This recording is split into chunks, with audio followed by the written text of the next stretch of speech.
کیا اذان سے پہلے بلند آواز میں درود پڑھنا بدعت ہے؟ وہ بھی مانتے ہیں کہ یہ ہمیشہ نہیں تھا، ہم نے ابھی کیا، بدعت تو مانتے ہیں۔ تو اس کا علاج کیا ہے؟ فتویٰ میں دے دوں گا، کیا فائدہ ہو جائے گا؟ کچھ بھی نہیں ہوگا۔ آخر وہ بھی یہ تو نہیں کہتے کہ ہمیشہ سے تھی اذان کے اندر، یہ صحابہ کے دور میں ہوتی تھی، یہ اذان اس طرح پڑھی جاتی تھی۔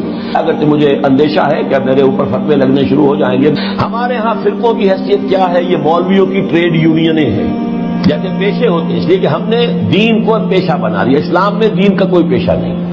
ہر مسلمان کو قابل ہونا چاہیے کہ اسے مسجد میں آئے ہیں، اسے آگے کر دیا جائے، نماز پڑھائے۔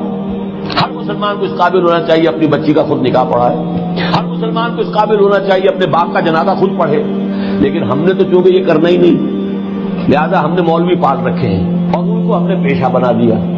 اب ہر ایک نے اپنا ٹریڈ یونین کا ٹریڈ نشان بنا رکھا، ٹریڈ مارک، ہم فلاں ہیں، ہم فلاں ہیں، ہم فلاں ہیں۔ یہ سارے دھندے جو ہیں ان کی جڑ کٹے گی کس سے؟